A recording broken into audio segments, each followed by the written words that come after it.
people are awfully forgiving, or they just don't understand, what's been done to them.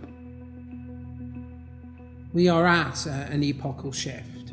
We're at a point where the West could tip into complacent and quite well off redundancy, or we could play a decisive role in the future. What the banks did was reprehensible. That was why there was the outrage at the greed of the bankers when we gave them money that was supposed to help them lend to others, but they decided to use that money to pay themselves bonuses. For what? For record losses? We are governed by corporations today, often by corporations that don't have very much interest in the United States of America.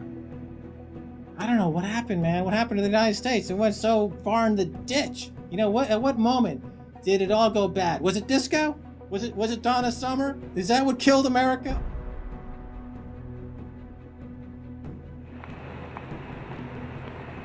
We are entering the age of consequence.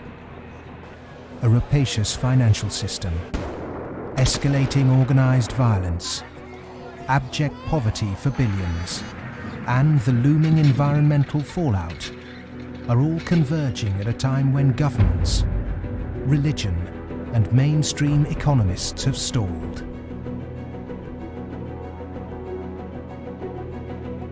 War, conquest, famine, and death. The Four Horsemen are coming.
This is not a film that sees conspiracies. It's not a film that mongers fear. It's not a film that blames bankers or politicians. It's a film that questions the systems we've created and suggests ways to reform them. Over centuries, systems have been subtly modified, manipulated, and even corrupted, often to serve the interests of the few. We have continually accepted these changes, and because man can adjust to living under virtually any conditions, the trait that's enabled us to survive is the very trait that has suppressed us.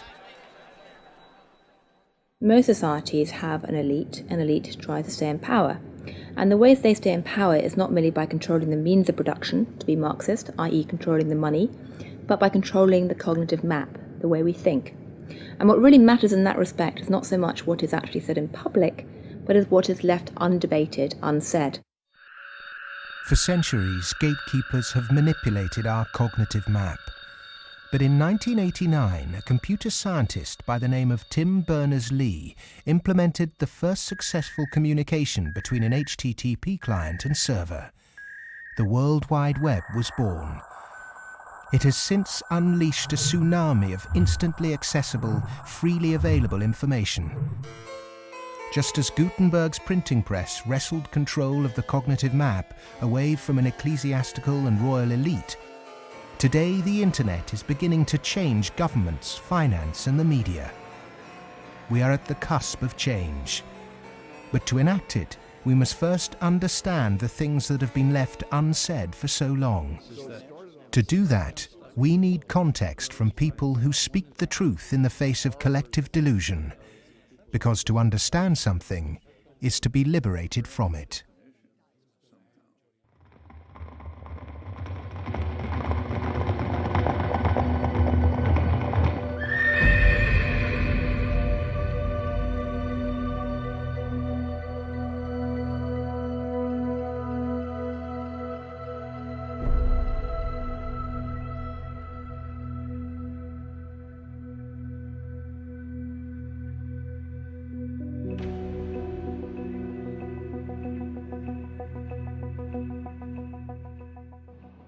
The end of World War II, we had 50% of the world's gross domestic product. We were making 54,000 airplanes a year, 7,000 ships, et cetera, and we were the new Rome.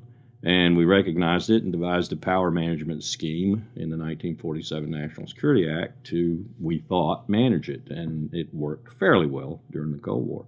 But we haven't done anything since, and I think that's another sign of our inability to grasp the new world, if you will.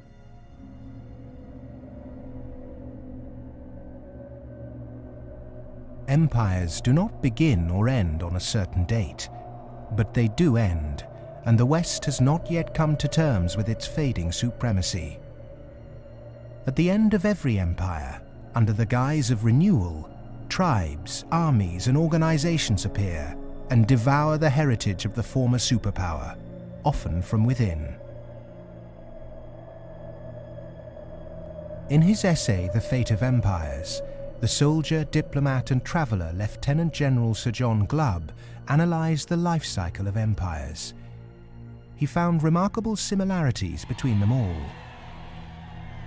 An empire lasts about 250 years, or 10 generations, from the early pioneers to the final conspicuous consumers who become a burden on the state. 6 ages defined the lifespan of an empire.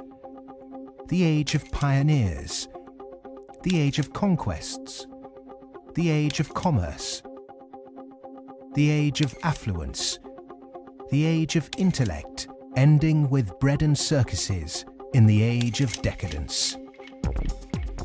There are common features to every age of decadence. An undisciplined, overextended military, the conspicuous display of wealth, a massive disparity between rich and poor, a desire to live off a bloated state, and an obsession with sex.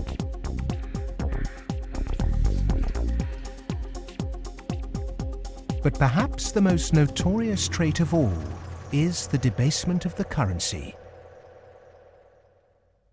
The United States and Great Britain both began on a gold or silver standard, long since abandoned. Rome was no different. So it started on a principle that was very sound, and it was on a silver standard. But as it corrupted further and further and further, the Roman denarius got to the point where it was basically a copper coin, and they learned how to plate, and it was washed in silver, and in circulation the plating came off. And at the end, all the senators that really did at one time represent the people only were interested in representing how much wealth they could steal at the top. Great empire wealth always dazzles, but beneath the surface, the unbridled desire for money, power, and material possessions means that duty and public service are replaced by leaders and citizens who scramble for the spoils. Historically, all the signs of the demise of empire are beginning to develop. Some are more trenchant than others. This current financial and economic crisis, that sort of thing always accompanies the demise of empire. The people of Rome were constantly being distracted by the gladiatorial events, and the politicians knew that they did this. Whenever there was unrest among the people, they had a huge event going on, and they created a new event with lots and lots of gladiators, and every day we're doing that. That is a common trait of declining empires. And so today in the United States, for example, you find a tremendous emphasis on all kinds of television programs that distract people from what's really going on. Sports is a big part of that, as it was in the gladiator times. In essence, we've been lulled into a lethargy, and we've accepted it. Just as our sports stars today earn vast sums, so did Roman charioteers. In the 2nd century, one by the name of Gaius Apuleius Diocles amassed a fortune of 35 million sesterces in prize money, equivalent to several $1 billion today. Strangely, perhaps, there's another profession that is disproportionately hallowed as an empire declines. The Romans, the Ottomans, and the Spanish all made celebrities of their chefs. And this again is typifying the end of an empire, where things were so great, we have this last oomph of momentum that we used to be great, and we felt great, and we don't feel it anymore. So everyone is out searching for it. Well, maybe it's in the best food, or the best clothes, or the best music, or the best movies, or a reality TV show, or another magazine. But you can never get enough of what you don't need. What you need is a strong moral conviction that is pervasive throughout the society, and integrity reigns. There's a vast apathy. There's a vast amoralism, even a political nature to it. That is to say, there are vast numbers of people who don't give a damn. And so there's this natural, I suppose, entropy. Any living organism, which an empire is, of course, over time dies. Question is, how does it die? Does it die in a violent cascade of events, or does it die over a long period of time? The baby boomer generation were born into this age of decadence. Perhaps unwittingly, they've broken the unspoken intergenerational contract. Through unfettered consumerism, spiraling house prices, and a desire for eternal youth, the baby boomers have squandered future generations' inheritance. My generation, the generation right after my generation, I think we forgot that little phrase in the preamble to our Constitution, which says, and our posterity. All of a sudden it became us, period. The baby boom generation, which I'm a part of, has gone and done the biggest misallocation of capital in the history of mankind. We have had cheap oil, or cheap energy is a better way to phrase it. We've had an abundance of ideas, and we have chosen a system and perpetuated it that is probably one of the worst ways to use the blessings that were bestowed upon us. And we are going to pay a price for that. Human beings are inconsistent and paradoxical. We hope for peace and immortality, but continually invent new ways to destroy each other. We're capable of the kindest, most noble acts and the most horrific atrocities. Human beings are complex creatures. I mean, for example, we're capable right now, at this minute, of acting in such a way as to make it likely, if not certain, that our grandchildren are going to face terrible disasters. And we're consciously acting to accelerate that likelihood, even though we all love our grandchildren. How can you be more contradictory than that? In spite of all the economic activities of last 50, 60, 70 years since the Second World War and all the industrialization, we have not yet managed to solve the problem of poverty, deprivation, hunger, malnutrition. Millions of people every night go to bed without food, and millions of people are throwing away their food. Waste on the one hand, and poverty and deprivation and hunger on the other hand. Malnutrition on the one hand, and obesity on the other hand. What kind of system have we created? Why, with such brilliant knowledge on the planet, are we still struggling to distribute wealth fairly? How has the human race developed a flawed system of government and economics that serves the few at the expense of the many?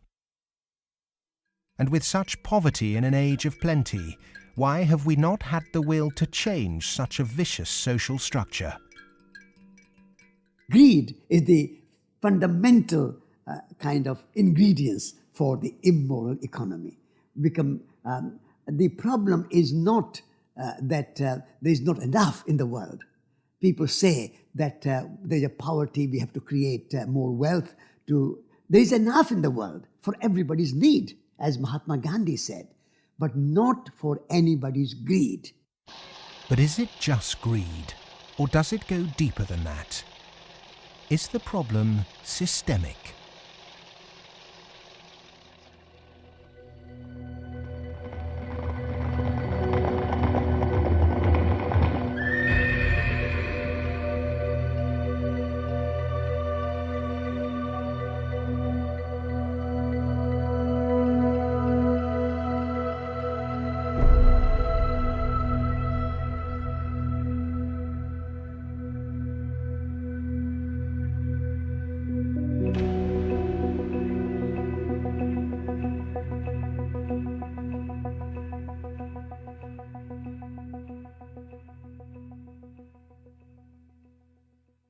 As a civilization, we've obviously had a great run.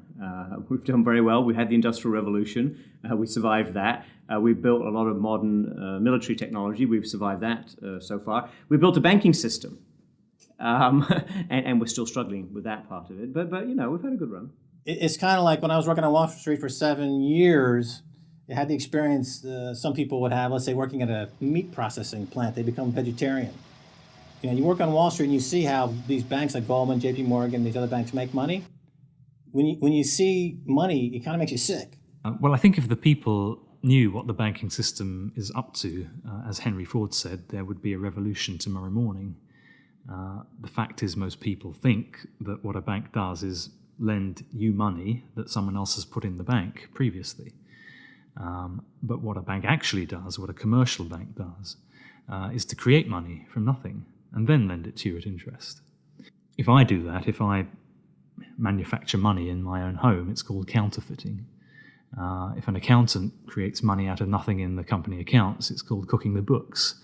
But if a bank does it, it's perfectly legal. And so long as you allow fraud to be legalized, then all kinds of problems are going to pop up in the economic system, which you can't do anything about. Private banks create money out of nothing and lend it at interest.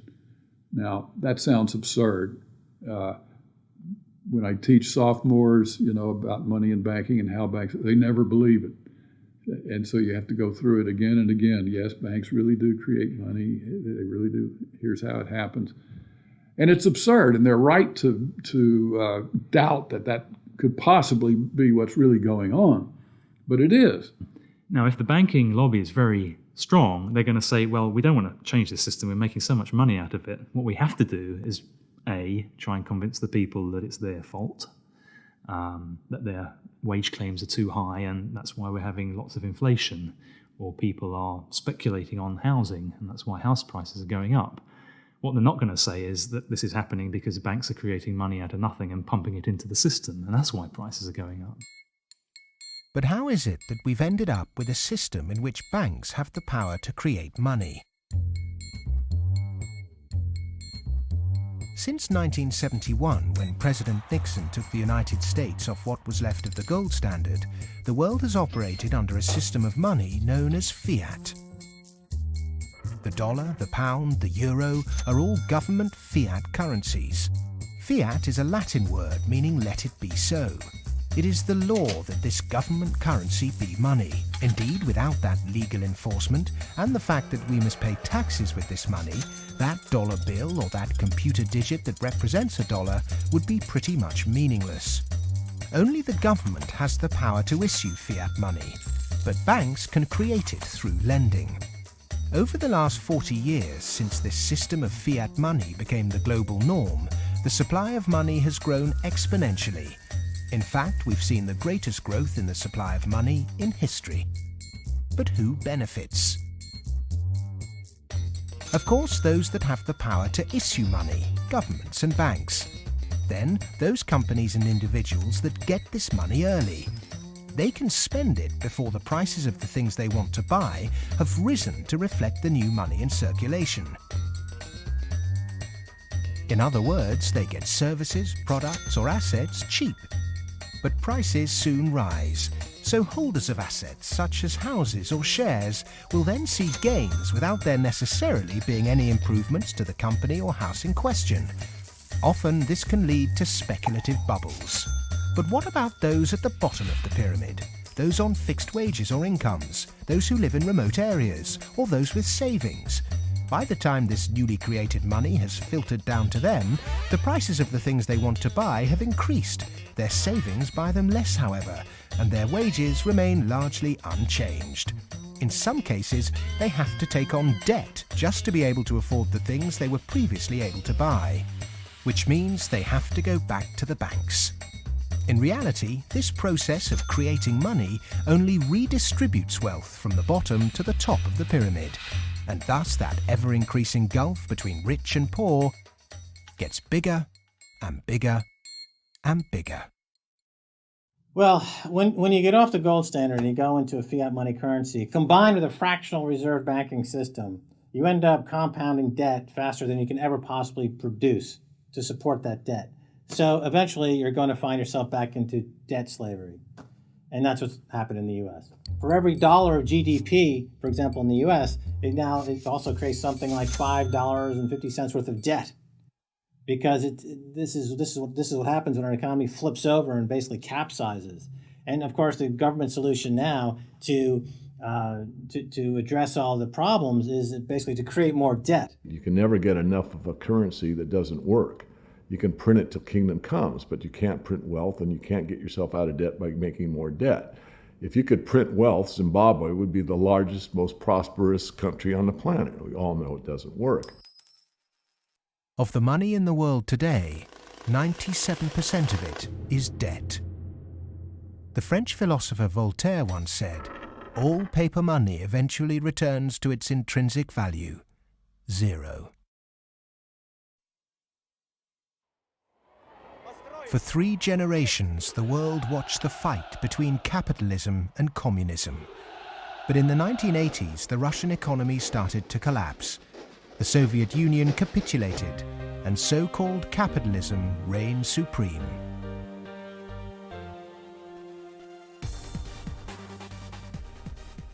Before 1989, we had a battle between communism and the market. And in that battle, there was a sense of, let's not expose the flaws in the market economy. This is too important of a battle that you don't criticize our team while we're fighting their team.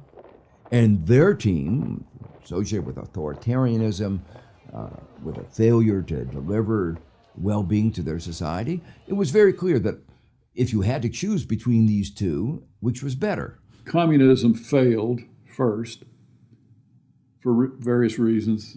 I think it was inefficient, human rights, lack of respect, so forth. So capitalist West has been continuing in a triumphalist mode, thinking, our adversary has failed. That means we're doing everything right. Both systems are trying to do something which is fundamentally impossible, grow forever. And they're both going to fail. One failed first. Capitalism's going to fail later, or it's failing now. America right now is in a very interesting position because in the past 200-300 years of its history, it's a culture and a country which has almost always existed on the assumption that resources could be expanded. If there was a problem, you always try to deal with it by expanding the pie. Go west, young man. Make the pie bigger so that everyone's got a bigger piece. Now it's faced in a world where possibly resources are beginning to be more constrained and where it's going to have to divide up that pie and inflict pain on people. And that's something which it is not well prepared for. How has the country moved so far from the intentions of its founding fathers? How has the American dream become so distorted? Over the last 30 or 40 years, capitalism has taken this extreme form. And a lot of it goes back to the economist Milton Friedman from the Chicago School and Ronald Reagan and Margaret Thatcher and others buying into these policies that really encourage people to take on huge amounts of debt, encourage privatization, smaller government supposedly, although bigger military, so actually the government spending goes up. deregulation, getting rid of rules that govern the people who run our institutions, especially our corporations. It's as though we suddenly are supposed to believe that the human beings who sit at the top of corporations don't need to be regulated. They're some sort of gods. Milton Friedman, his protégés the Chicago Boys, and the neoclassical ideology beat the classical approach to economics and became the framework for what we today call capitalism. There are two main competing economic approaches which determine how we humans manage the world and distribute wealth. These are the classical and neoclassical schools. The classical school favours less government interference, more personal autonomy, and recognises that humans cannot function without natural resources. The neoclassical school, which has a more dismissive view of natural resources, thinks government should rule the economy, solve social problems, and leave the free market to look after the distribution of wealth. The neoclassical school emerged around 100 years ago due to vested interests' desire to protect their assets. This meant that neoclassical mathematical models and assumptions were divorced from reality. They're based on what ought to be, instead of the classical models which are based on what actually is. It's these neoclassical models, which favour large corporations, that have been used to legitimise the financialisation of the global economy. Championed by Ronald Reagan and Margaret Thatcher, neoclassical economics still dominates policy-making today. The Reagan Revolution, as we call it in the United States, obviously the Reagan-Thatcher Revolution, if you think about it more globally, was a big change in power structure and a big transfer of opportunity and wealth. Now, it's not that the poor gave it to the rich. It was a transfer within the well-to-do. So that the financial sector, in particular, in the United States, for example, but also in the UK and some other places, became vastly more profitable. And wages in that sector went up a lot. I mean, we focus on bonuses, but it's also base salaries went up a lot, overall compensation. So there's a transfer from the non-financial part of the economy to the financial part of the economy that actually is unprecedented as far as we can see in any of the available data to us. And I'm talking about all of recorded human history. In 1932, in the aftermath of America's great stock market crash, a piece of legislation was passed to protect society. The Glass-Steagall Act was introduced to separate ordinary high street banking from investment banking.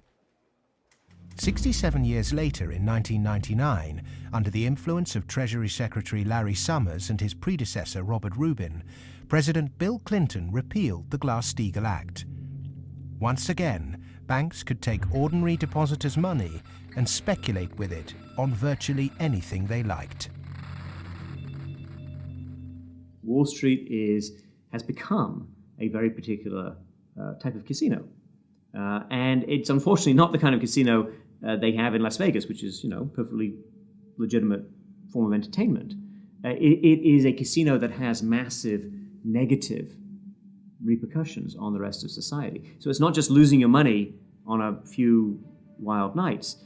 It's about the way in which those organizations lose their money, impacting the whole of society, leading to a massive loss of jobs. This unfettered gambling pushed the entire global financial system to near collapse. With balances and debt obligations larger than the GDP of entire countries, the banks had become too big to fail. The West was unprepared, and bankers met their reeling and disorientated governments. You have to bail us out. We need money. If you don't give us the money, the whole thing goes down. And what are you going to do with millions and tens of millions of people who have lost everything in their bank account? You will have a revolution on your hands. So fork over the money. Borrow the money, create it out of nothing, and give it back to us, and so that we can face our problems and not go under, or otherwise. And this is what Mr. Hank Paulson did in the U.S. Congress. He went there one day and he told them, well, look, we need $700 billion, and we need it now, or else. Is this system we call capitalism really capitalism? In a capitalist system, government is supposed to be small.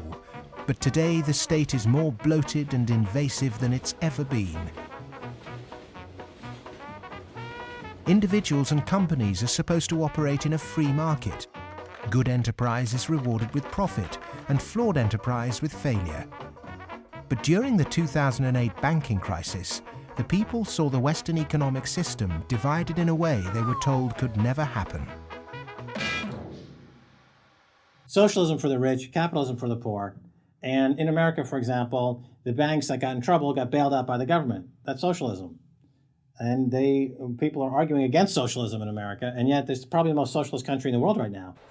We have a system which isn't even a proper capitalist system. Rich people make mistakes that they don't get punished. Poor people make mistakes that they get punished. Yeah? Or even worse, that they don't make any mistake and they are forced to pay for the mistakes of the rich. When the taxpayer is footing the bill for the misplaced speculation of bankers, then suddenly, instead of the economy serving the human being is now in perpetual service to amoral financial organizations.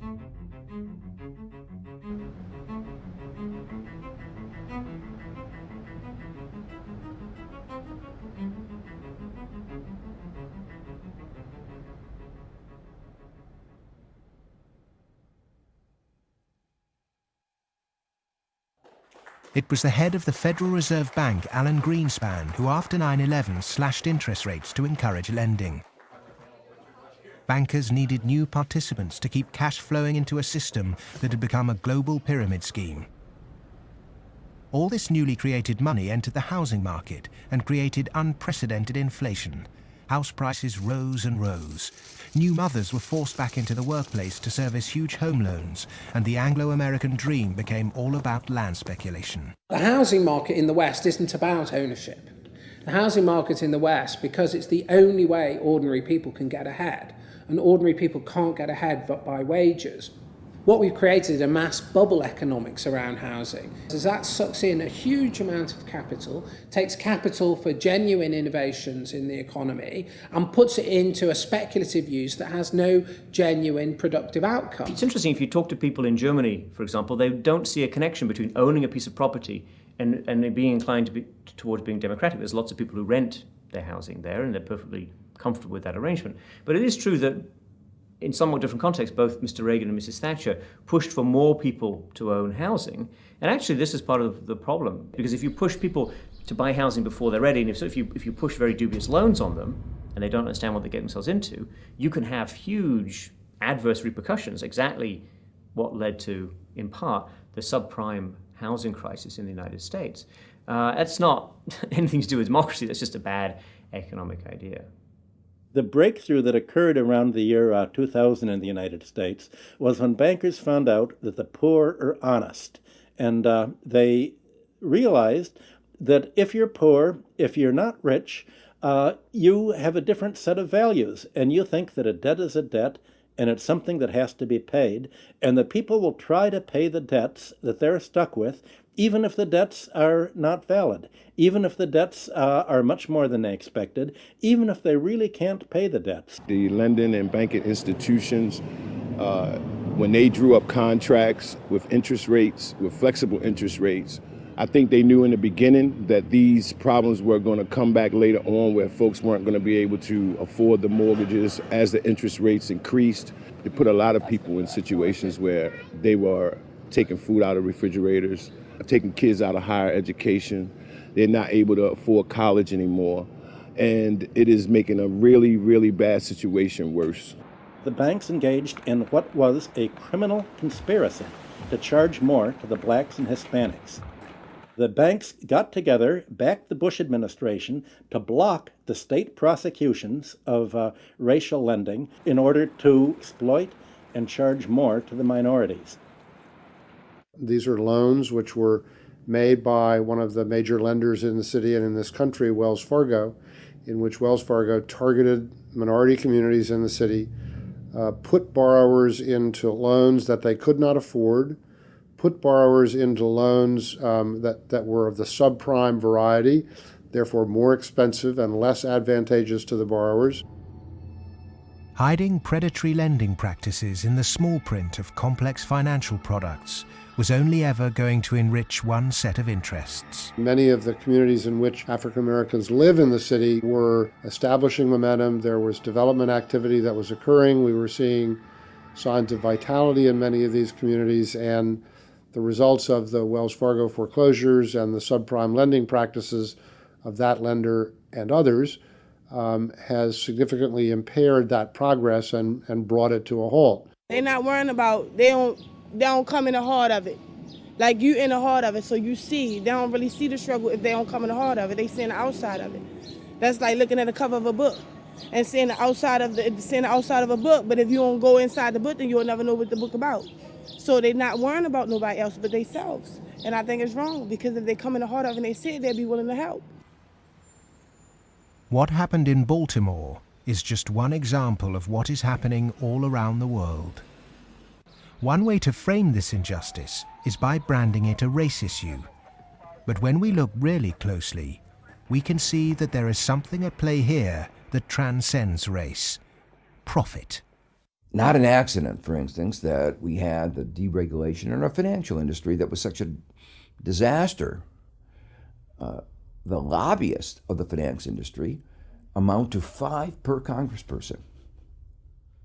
In other words, they pay 5 people for every congressman to explain to them, persuade them, that they should pass legislation that is favorable to the financial industry. The poor people who are devastated don't have the money. They couldn't hire 5 per congressman. So the way our democracy works, it's an unlevel playing field. The financial sector has acquired enormous power, partly through political contributions, so buying favors, but mostly through ideological control, convincing people that finance is good, more finance is better, and unregulated finance without limit is best. And that is really the cornerstone of this, what we call in the United States, the Wall Street-Washington corridor. I mean, if people need any proof as to who's controlling Washington, when the bailout came after Lehman Brothers collapsed, 80% of the population was against the bailout. Notwithstanding that, the Congress passed the bailout, just showing, in my view anyway, that it's really under the control of banking interests. It's not a reflection of good democracy when a company, a group of companies, an industry, says our interests are more important than the national interest. How can that happen? Very easy. That's the role of campaign contributions, lobbying, in America's political structure. We have a flawed democracy. This is an advanced oligarchy in the sense that its main mechanism of control, if you like, is through convincing people that you really need, for example, the 6 biggest banks in the United States in the particular form they exist today, with the very light level of regulation. And if you don't have them, if you try to change that, all kinds of awful things will happen. And this is not really blackmail. I mean, it sounds like blackmail, but they convince you it's not blackmail, it's just that's the way the world is. There's nothing you can do about it. Oh my goodness, you just have to cooperate with them. It's very clever. The Fed is essentially the lobbyist for the commercial banking system. When you say you want to turn regulation over to the Fed, you're saying the financial sector and Wall Street should be self-regulated. And the Wall Street has veto power over whoever is going to be the head of the Federal Reserve. As long as you give veto power over the regulators to Wall Street, as long as you pick the bank regulators from the banking industry itself, you can forget any thought of calling it regulation. It's deregulation, and to call it regulation instead of deregulation is using Orwellian doublethink. Democracy is government by the people. Plutocracy is government by the rich. In a typical plutocratic state, economic inequality is high, social mobility low, and because of continuous exploitation of the masses, workers find it nearly impossible to climb out of poverty. The equal voting rights movement in the early 20th century abolished a system where rich people had more votes than poor people. But today, lobbying has put pay to that and reduced the American political system to a mere clearinghouse for the concerns of the rich.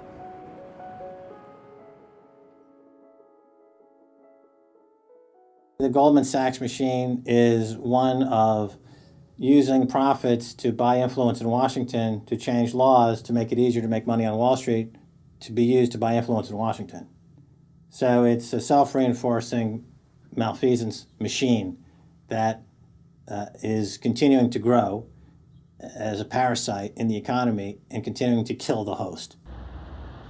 Famous for claiming it did God's work, Goldman Sachs is one of the most influential investment banks in the world.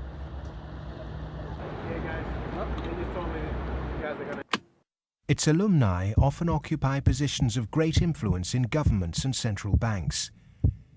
In September 2008, barely a month before the stock market crash, Goldman, supposedly a pillar of the free market, changed its banking status from investment to commercial.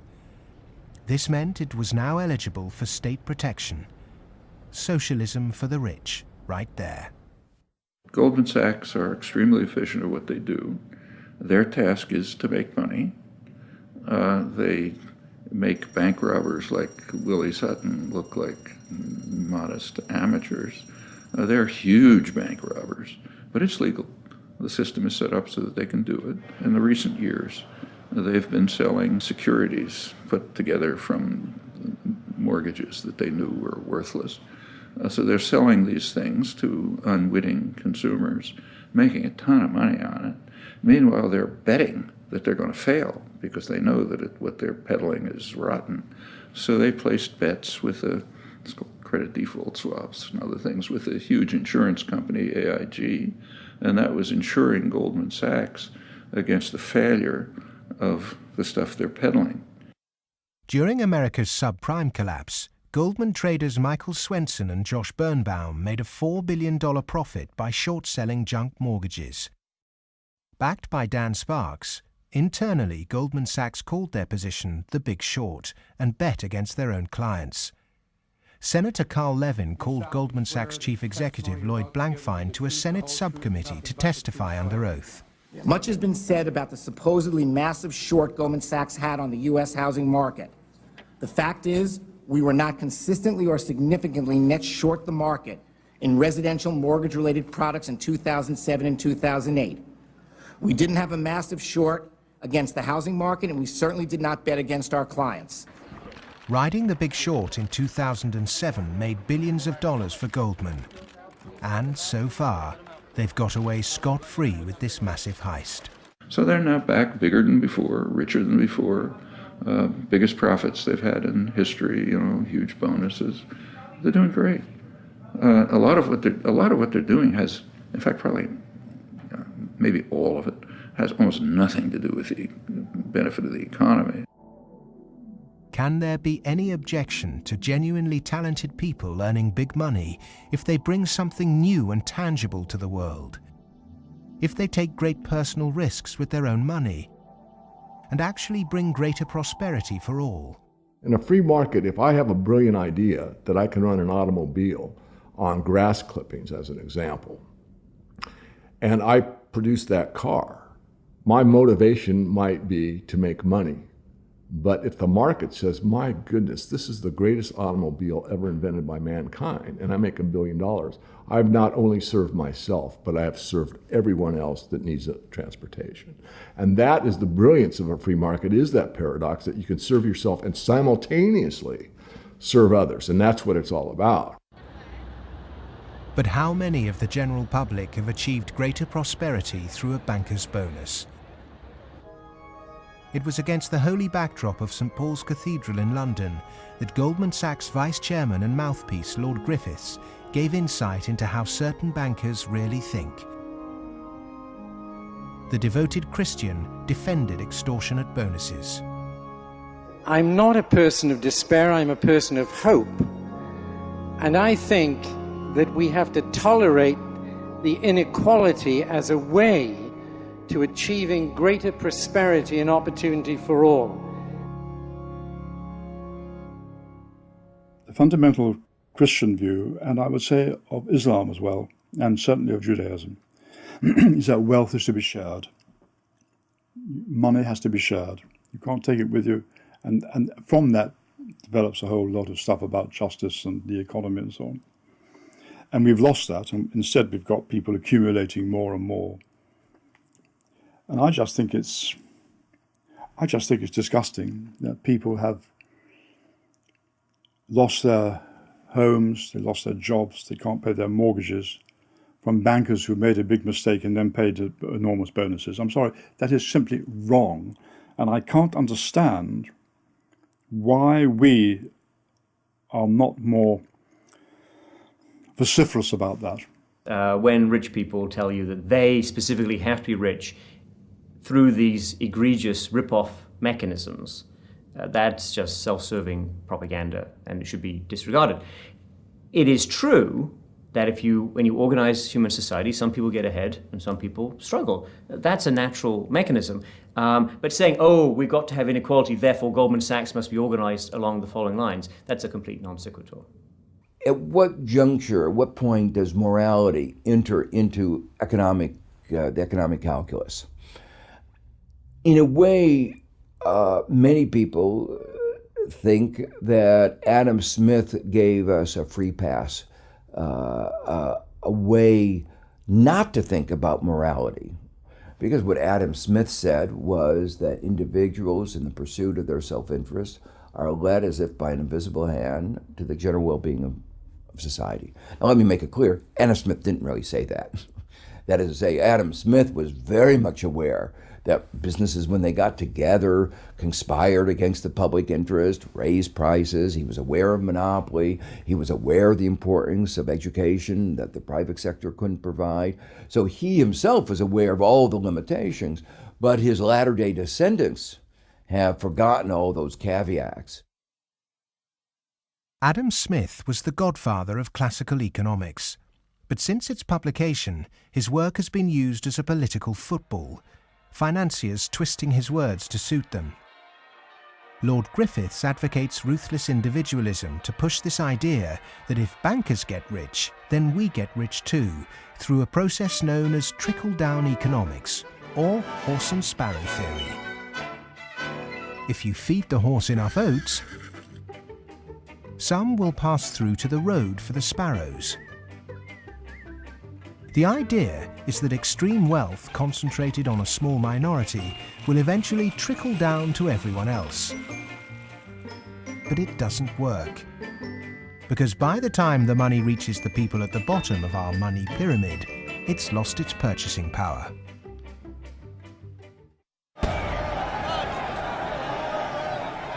But the public are now confused as to why our political leaders have allowed this to happen, and quite naturally now ask why. Because our political processes are badly flawed. They're badly flawed because of the dependence on lobbyists, on campaign contributions.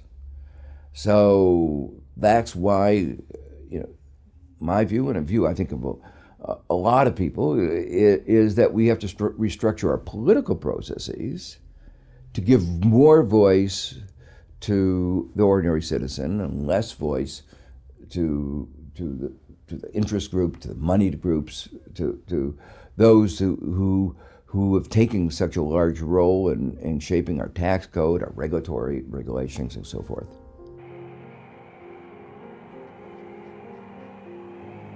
I stood on the front step of Colin Powell's house, and I look at him and say, what next, boss? And he says, what do you mean? And I said, what next? Where are you going next? I'm going to write my book. I said, no, I know you're going to write your book, but you're not going to do that for the rest of your life. Where are you going next?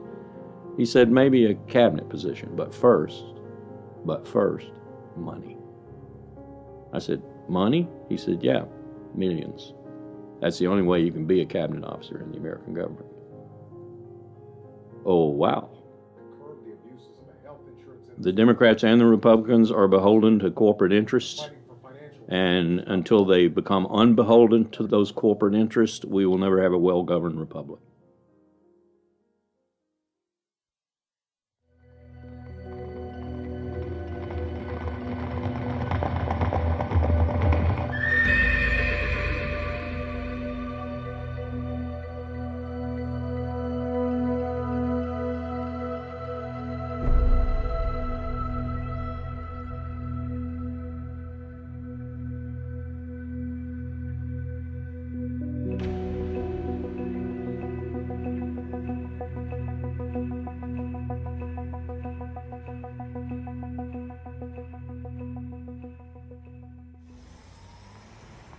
The inherent iniquity in our system of money, banking and politics has not just had consequences domestically, but also on a massive scale globally.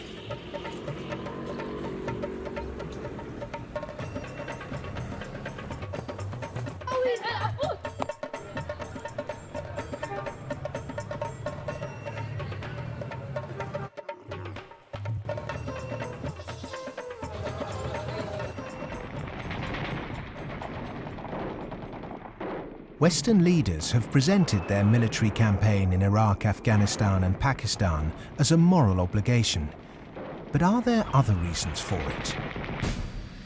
The first financial beneficiary of America's foreign policy is the military. In particular, those who supply it with arms and equipment. The military has won wars, but how successful has it been in its bigger aim to eradicate terrorism? The drone attacks not only failed, but they've created extra extremism. They've helped in radicalization of youth in the northwest frontier and also in certain parts of Punjab and Pakistan. And because time after time, and sometimes, there's a feeling that America does this deliberately to destabilize Pakistan. I'm not so sure about that, but I certainly think those people who actually support this policy, every time you kill 10, the so-called terrorists, you create 500 more because they see the drone attacks as an attack on a sovereign state of Pakistan. If they really wanted to flush them out, there was no need for a huge military operation in Swat, causing the entire district to become internally displaced persons. The population of Swat is 1.8 million. There are 2.3 million refugees in the country. The whole district has been emptied. This wouldn't have been necessary if they had carried out a surgical commando operation to get the militant leaders. But they allowed them to escape, all of them. After the military, the next financial beneficiary are those who win the contracts to conduct the rebuilding process. In the West, people might even feel optimistic when they hear that the US is pumping tens of billions of newly created dollars into developing nations to build infrastructure. But often this too doesn't seem to achieve the publicized goals. Is there another reason we give these countries aid? We economic hitmen have created the world's first truly global empire, and we've done it primarily without the military. We work many different ways, but perhaps the most common is that we'll take a third world country that has resources our corporations covet, like oil, and then arrange a huge loan to that country from the World Bank or one of its sister organizations. However, the money never actually goes to the country.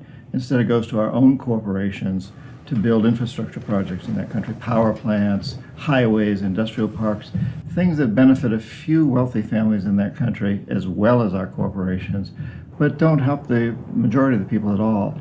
They're too poor to buy electricity or drive cars on the highways. They don't have the skills to get jobs in industrial parks, but they're left holding a huge debt. Infrastructure which has used heavy loans from the World Bank and IMF and made from grants from Western countries, they've all gone into benefiting the elite and the feudal classes. They have not benefited the people.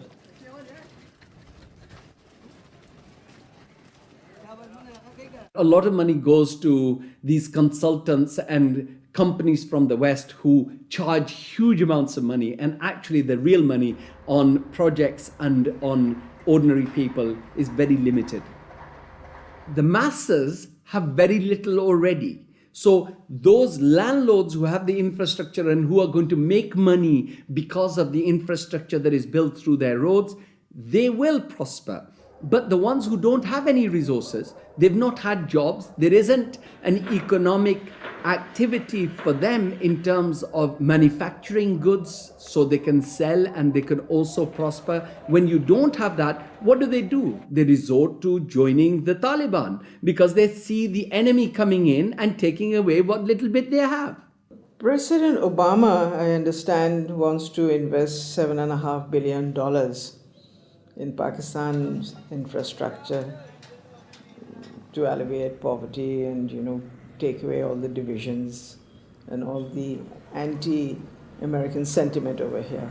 Whatever his reasons are, we can do without it. In fact, it's the worst possible thing he can do. This kind of help is actually going to be a hindrance. It's just going to make matters worse. It will bring this contrived war and terror into our rural areas. How much of US foreign policy is genuinely altruistic? And how much is it influenced by the banks and corporations that profit so tremendously from it? America's evangelism of democracy is riddled with contradictions, not least of which this idea of promoting democracy at the point of the gun, or opposing regimes which are democratic but not in the way that America wants. So too, this idea that America has been promoting free market capitalism has also been riddled with contradictions, because the reality is that American firms tend to make most money when countries are at the cusp of change, certainly American financial firms, and in a sense they want markets that are changing structurally, but not too free and too transparent, because they make money when markets are a bit opaque. Is it any wonder developed nations are fighting in underdeveloped countries when so many are making so much money out of it, without ever really having to face up to or even witness the consequences of their actions? So what if 5 million kids died in Africa because of debt last year? I got a bonus of £1 million, and if I have that conversation, I've had it with some bankers who've been in the business a long time, and they listen politely. They're very polite, very charming, and at the end they say, "Well, Tariq, it's lovely meeting you again," and they go back to the office and do another loan deal for Tanzania or something. I've known a lot of terrorists, quote unquote. I've met them, I've interviewed them for books, I've known them since I was an economic hip, and I've never met one who wanted to be a terrorist. They all want to be with their families back on the farm. They're driven to terrorism because they've lost the farm. It's been inundated with water from a hydroelectric project or with oil from oil derricks. Their farm's been destroyed. They can't make a living for their kids. Or in the case of the Somali pirates, their fishing waters have been destroyed. And that's why they've turned to this. It isn't because they want to be pirates or terrorists. Now, there may be a few crazy people. There are a few crazy people with their nuts loose. There'll always be serial killers. There'll always be crazy people. Maybe Osama bin Laden's one of them. But they do not get a following unless there's a terrible injustice going on. And people are starving and they're deprived. And then they will follow these crazy people because they seem to offer an alternative. If we want to do away with terrorism, if we want to have what we in the United States call homeland security, we've got to recognize that the whole planet is our homeland. What does the word terrorist actually mean? Many terrorists would sooner describe themselves as freedom fighters. Could it be that the charge of terrorism could just as easily be made against Western corporations, speculators, and policymakers? When we talk about terrorism, it means what they do to us, not what we do to them. And what they do to us can be pretty ugly, although it's not even a fraction of what we do to them. I mean, take, say, 9/11. That was a pretty serious act of terrorism, maybe the worst single act of terrorism in history. But it could have been worse. I mean, suppose, for example, that Al-Qaeda had bombed Washington, bombed the White House. It killed the president, installed a harsh military dictatorship, brought in a bunch of economists who drove the economy into its worst disaster in history. Well, that would have been worse than 9/11. And I'm not making it up. It happened. What's called the first 9/11 in South America, namely in Chile. On the 11th of September 1973, the democratically elected Chilean president Salvador Allende was overthrown in a coup. A dictatorship under Augusto Pinochet was established that ruled Chile until 1990. There was the systematic suppression of all political dissidents. Thousands were imprisoned and murdered. Who was involved in that first 9/11? It's not hard to find them. Right in Washington and London and so on. But that's off the agenda. It doesn't count. There's a principle of ideology that we must never look at our own crimes. We should, on the other hand, exult in the crimes of others and in our own nobility in opposing them. The root causes of so-called terrorism will not be solved by increasing economic inequality. If governments really are serious about combating terrorism, then they must start with real structural reform back home. As long as banking empires chase infrastructure and debt deals in pursuit of profit, the West will continue to export injustice through finance. Millions more will be displaced, terrorism will thrive, and neo-colonialism will continue to end more and more lives around the world.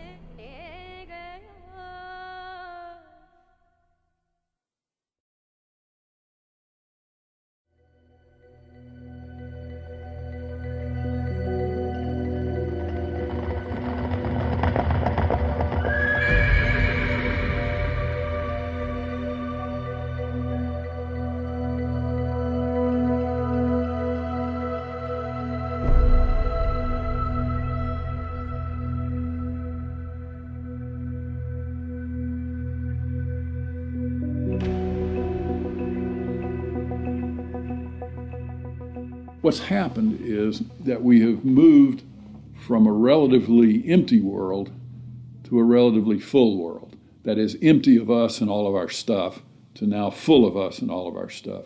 In my lifetime, the world population has tripled. And the populations of other things, of cars, houses, boats, all these other things that put a load on the environment too, just like human bodies, those have vastly more than tripled. So the world is very, very full of what we might call man-made capital. And it's becoming more and more empty of what used to be there, what we might call natural capital. We are the first generation, we in the rich developed world are the first generation to have got to the end of the real benefits of economic growth. For hundreds of years, the best way of raising the real quality of human life has been to raise material living standards. And that's what's driven the huge rises in life expectancy and increases in happiness and other measures of well-being. But all those have now come detached from economic growth. And although life expectancy continues to rise in the rich world, it's no longer related to the amount of economic growth a country has at all. And the same is true of measures of happiness and measures of well-being. The paradox is the more we grow, the more poverty we create. Our self-interested economic system seems to be continually missing a trick. So as we keep plundering the Earth's natural capital, is it time to rethink our Western definition of progress? When I look at the world, I look at it much the way Royal Dutch Shell looks at it. They have one of the best strategic entities in the world, private or public. And Royal Dutch Shell has posited two scenarios. One is called Blueprint and is obviously a planned corporate structure where world leaders get together and they think about things like energy transformation, planetary warming, and dwindling fossil fuels and so forth. The other is called Scramble. And Scramble is pretty much what it sounds like too. It's a mess. Interestingly enough, in 2075, the ending year for these scenarios, as I recall, we get to about the same place. It's just that Blueprint leaves a lot less blood on the floor. Scramble leaves a lot of blood on the floor as people fight for these resources and so forth. The reason oil companies are drilling miles under the sea is that the world's easily accessible oil has already been found and largely consumed. Not only are oil supplies dwindling, major new metals discoveries are becoming increasingly rare. 40% of the world's agricultural land is seriously degraded, and ever more volatile yields continue to be unevenly distributed. It may be that the looming environmental threat is not global warming, but the exhaustion of the world's resources. We're going to have struggles for finding land sufficient to grow the agricultural products for what the United Nations says is going to be a 9 billion Earth population. We're going to struggle over non-renewable fossil fuels as they run out. I think Shell posits about 2075 they'll be gone. And we're going to struggle over things like water and other precious resources that are necessary to our life and to our economy. And this could be, as Shell says, a blueprint affair with world leaders working together to share and share alike. Or it could be a real mess, and Shell, incidentally, bets on the mess. Just like the baby boomers' failure to look to the next generation, our outdated competitive mentality for a world of depleted resources could have devastating consequences. Our economic setup encourages one-upmanship, competition and comparison, whereas the progress humans have made over millennia has been largely based on cooperation. In any species, in almost any animal, there is always the potential for huge conflict, because with any species, all members of that species have the same needs, so they might fight each other for food and shelter and nest sites and territory and sexual partners, all that kind of thing. But human beings have always had the other possibility. We have the possibility to be the best source of support and love and assistance and cooperation, much more so than any other animal. And so other people can be the best or the worst. You can be my worst rival or my best source of support. In a progressive society, to meet our common economic, social and cultural needs, we must move from globalization to localization. The benefits of a communal sense of fellowship, responsibility and purpose in a life driven by production, not consumption, would lead to happiness and satisfaction.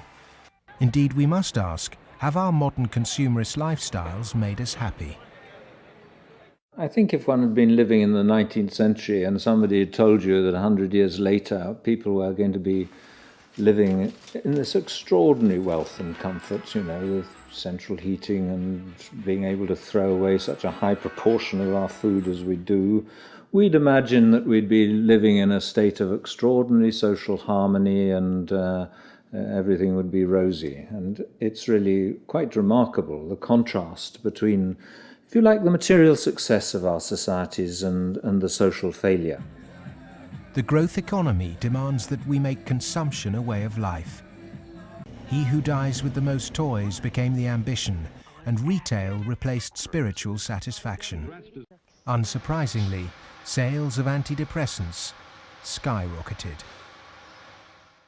The fact is that the world economy over the last few years, a good share of my lifetime, has been built either on the military or on producing items that most people don't need and really don't even want when you come right down to it, but we all got to have them. Consumerism is driven by our extraordinarily social nature, that we want to have the stuff so we look good in other people's eyes. It's because I experience myself through other people's eyes, the feelings of shame and embarrassment or pride and maybe feeling envied, all those things. So, the goods are just a way of, if you like, mediating the relationship between yourself and others in this extraordinarily alienated hierarchy.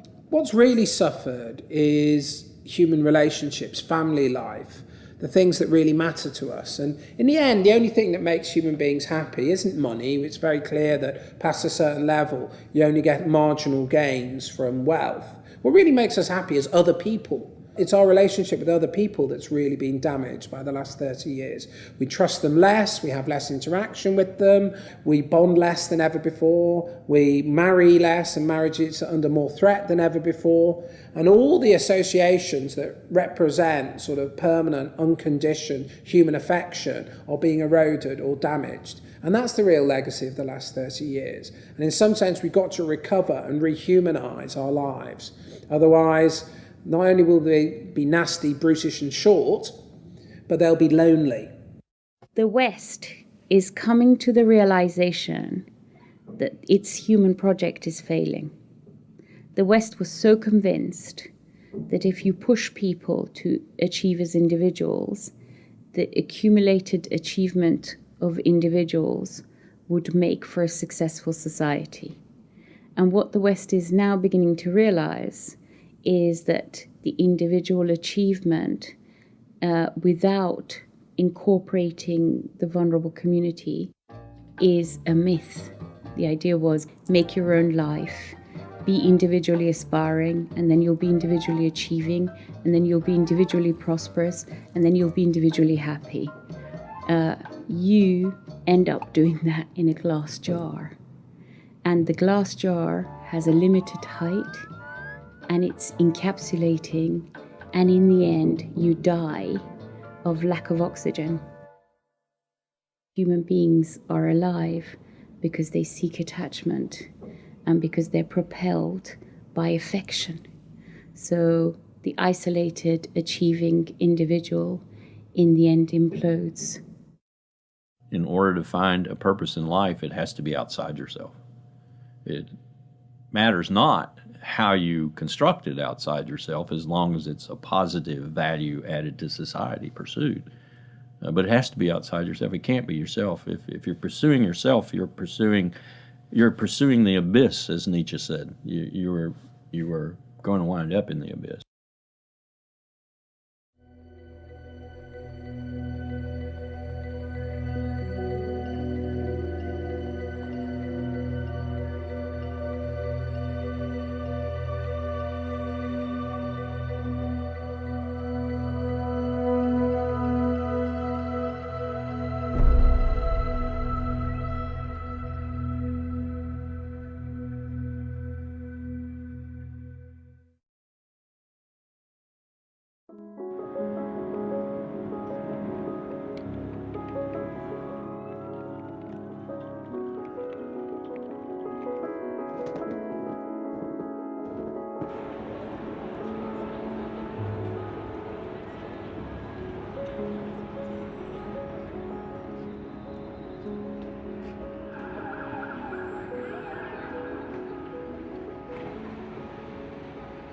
One of the most powerful cultural frameworks that shapes the way we think today in the West is the Hollywood film construction.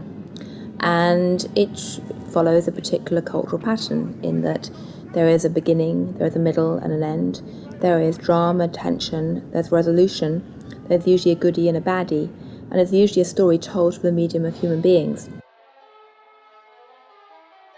This Hollywoodization of the way that people communicate and the way they tell stories about themselves and view their recent history has very much impacted how we look at the financial crisis, in that people look at the beginning, the middle and the end. They look at the drama around Lehman Brothers and they wanted, say, a resolution, and they wanted baddies, they wanted sacrificial victims as well.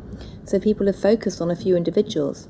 And the idea that somehow it wasn't just one or two individuals who were at the root of the problem, it was a systemic problem, that actually almost everyone who participated was in some way guilty, either of outright negligence or simply failing to ask the right questions or simply failing to ask why money was so cheap for so many years.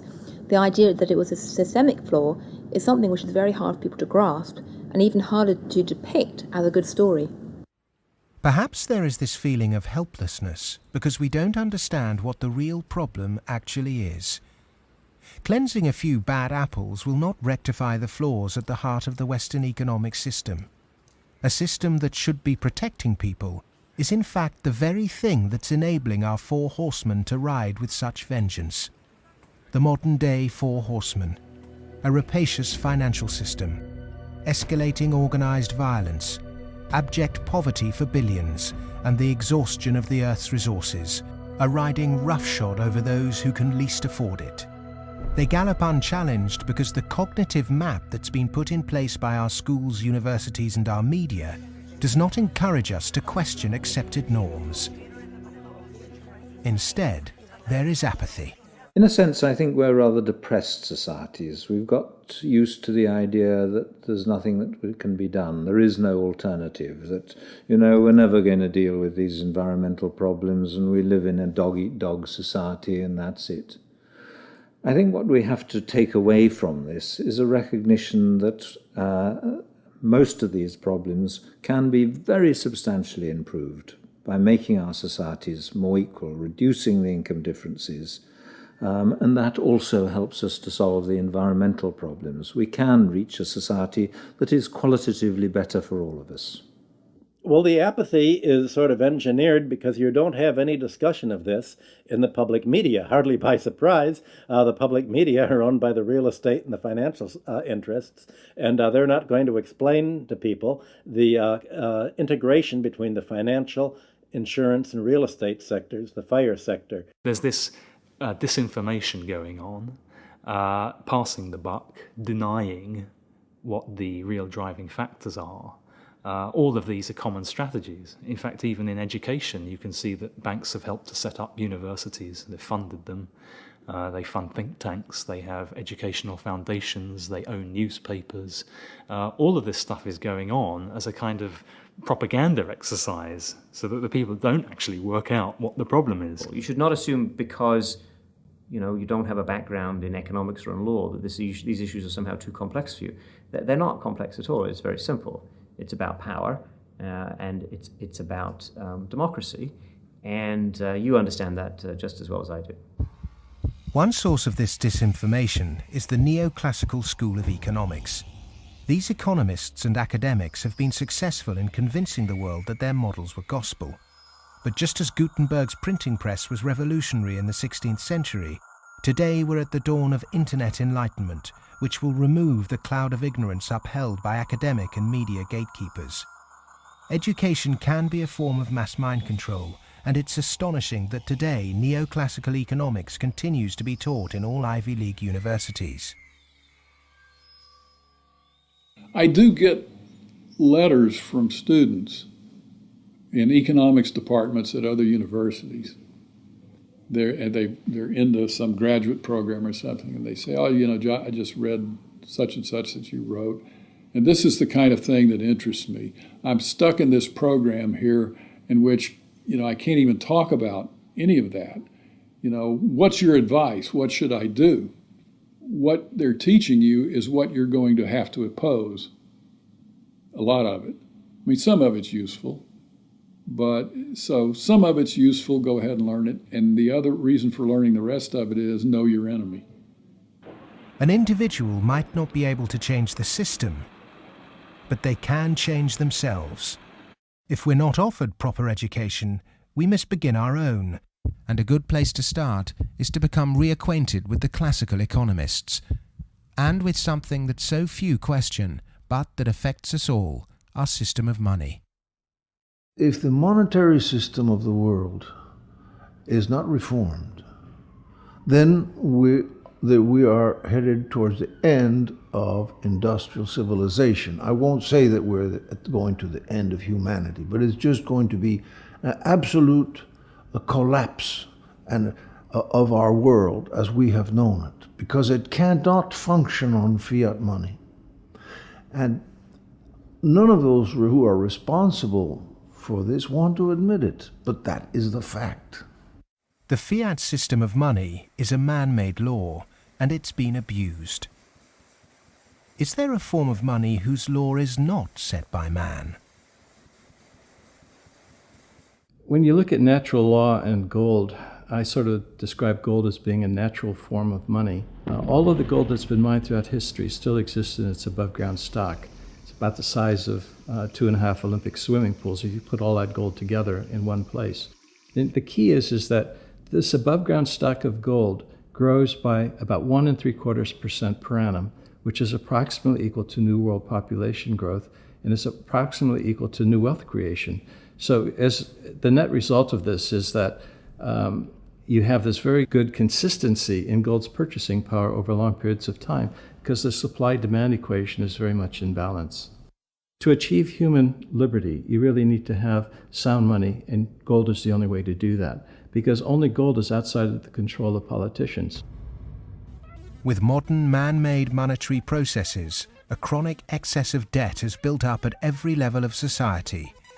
Debt is now regarded as normal. It isn't. It's a form of slavery. But how much do we question our debt? And what should we now do about it?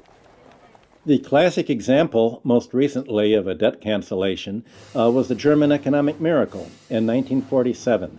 The Allies canceled all domestic and international German debts, except for the debts that employers owed their employees for the previous few weeks, and except for a basic working balance that everybody was able to keep in the bank in order to buy food for the next few weeks or so. Essentially, you would follow the 5 or 6 pages that the currency reform of 1947 did in Germany. You would start with a clean slate. That means that everybody would own their property free and clear. And the problem here is that you'd wipe off the savings that are the counterparts of that. That actually would not be such a bad thing if you look at the fact that the wealthiest 1% of Americans have concentrated an enormous amount of wealth in their own hands, more than at any earlier time since statistics have been kept. Our system of taxation also needs addressing. Currently, we're taxed on what we produce. Perhaps it would be more progressive to tax what we consume. How many American people realize that the Founding Fathers never intended Americans to be taxed on their labor? In other words, they weren't meant to pay income tax. The tax system that was exported from Britain, a relic of colonialism, has duped the world. The most important element of a tax system is to do what everybody expected to be done in the 19th century, and that is to base the tax system on land taxation, on the free lunch of land value, and on what John Stuart Mill called the unearned increment, the income that landlords made in their sleep, as he put it. Who made oil in the ground, coal or iron ore? These are things which are not the products of human effort. Of course, extracting them is, but their existence is not. And so the rents from natural resources are a wonderful source of taxation. Nobody made them, so, and when you do tax them, you cause all of us to use them more efficiently. So this seems like really the excellent thing to tax, rather than labor and capital. If the governments used this land site value that's supplied by nature, not by human labor, not by personal enterprise, then the government would not have to tax wages in the form of income tax. It wouldn't have to imply sales tax that add to the price of doing business, and it wouldn't have to add the proliferation of business taxes. This tax system, advocated by all the classical economists, would begin to address global poverty, as it would allow citizens in developing countries to keep their resource wealth. In developed countries, it would begin to address our housing and debt crisis and unleash the kind of entrepreneurship needed to refloat our economies. Perhaps we should also resurrect another timeless principle for workers that was promoted during the Industrial Revolution. Well, the idea that people who work in a plant ought to own it is just deeply built into working class culture. So right around here at the early Industrial Revolution in the late 19th century, working people simply took for granted that, yes, of course, the workers should own the mills in which they work. Anything else is an attack on our fundamental rights as free citizens. They also took for granted that wage labor is hardly different from slavery. It's different only because it's temporary, and then you can be free. One of the ways you can be free is by owning your own plants. That was not an exotic view. That was Abraham Lincoln's view. In fact, it was a principle of the Republican Party in the late 19th century. It's taken a lot of effort to drive those ideas out of people's heads, but they're still there, and they are very relevant. It was the Greek philosopher Plato who said the ratio of earnings between highest and lowest paid employee in any organization should be no more than 6-1. In 1923, banker J.P. Morgan declared no more than 20-1 was optimum. Yet today's salary difference between top and bottom earners in global corporations can be higher than 500 or 1,000-1. When you're up in the range of 500-1 inequality, the rich and the poor become almost different species, no longer members of the same community. commonality of interest is lost. And so it's difficult to form community and to have good, friendly relationships across class differences that are that large. When the public do vent their outrage at inappropriate earnings, the common defence is to move the debate to the psychological realm and quote mercurial British economist Herbert Spencer. He coined the phrase survival of the fittest, and his words are now used to justify excess. Competition in business is a good thing, but the playing field must be level. Monopolists have too much because the system they game is rigged. Under the current economic setup, the fitness of the vast majority of the world's population is irrelevant. Those that are made to pay for this crisis are not those that caused it. But those who caused it, for survival, will no doubt try to marginalize this film as socialist or even Marxist. I'm a capitalist. I'm a business person. I believe in the basic principles. That's why I'm completely appalled by seeing these principles destroyed by monarchs, monopolists, who have totally destroyed the system from within on Wall Street, and this is completely unacceptable. I'm a capitalist. I think capitalism can do it. It's not a question of getting rid of capitalism. It's a question of getting rid of this terrible form of capitalism. Capitalism, more broadly understood as market economy, not only has a future, I can't see the future of the world without it. But the question is, what kind of capitalism? What kind of market economy? A system of reformed capitalism built on independent money, a tax system based on consumption, not income, and employee-owned businesses would begin to build an economy that's not dependent on constant growth to service its debt. We've endured the so-called free market for centuries, but far from being free, it's led us to destroy nature and each other in a vain attempt to progress. It's absolutely ludicrous to suggest that somehow there is a scientifically defined boundary of the market that we should never change. And of course, that's what the free market economy wants you to believe.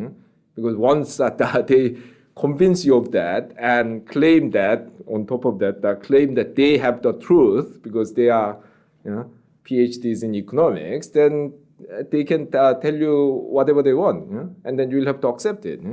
But that's where we have to take these guys on.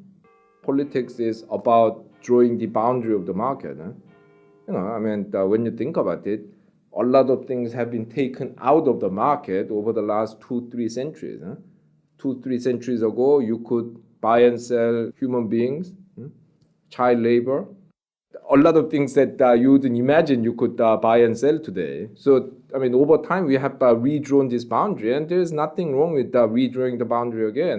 Things that were considered absolutely reasonable in the 1850s, like selling any chemical on a street corner and telling you that it's a pharmaceutical drug that will be good for you, things like that were absolutely commonplace then, are now serious criminal offences. Well, the same thing will be true of active money management in 100 years.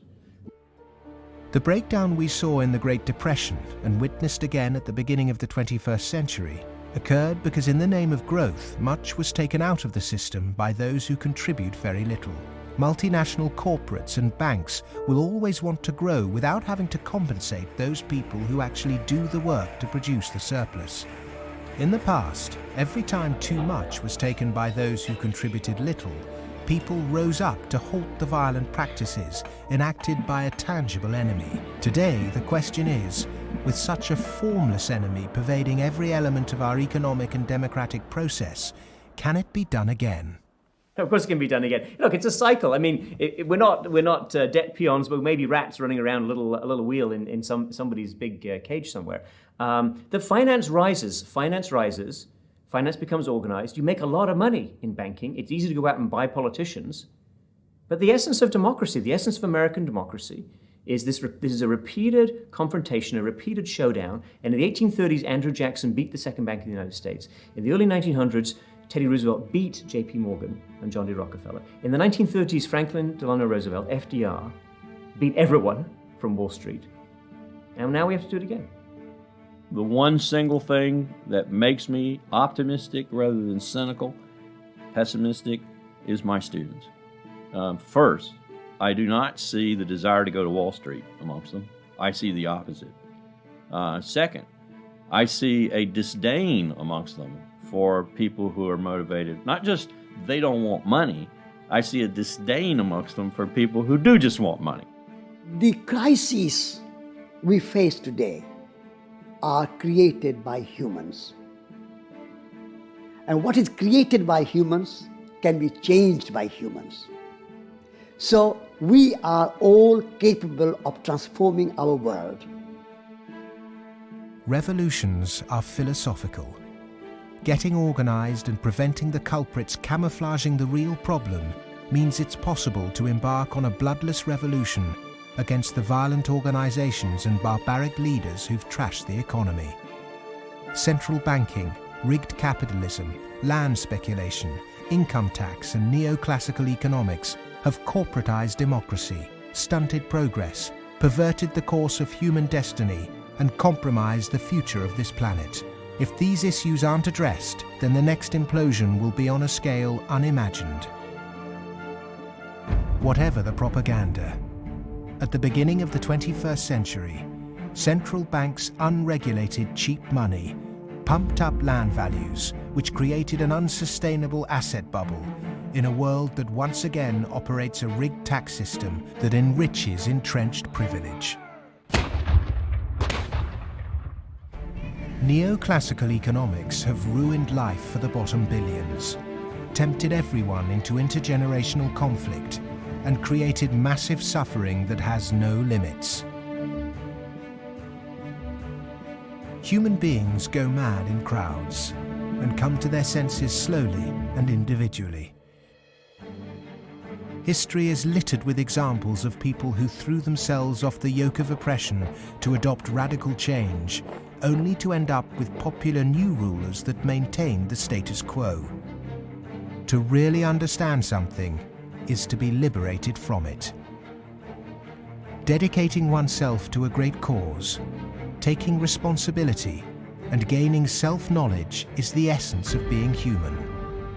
A predatory capitalist's truest enemy and humanity's greatest ally is the self-educated individual who has read, understood, delays their gratification, and walks around with their eyes wide open.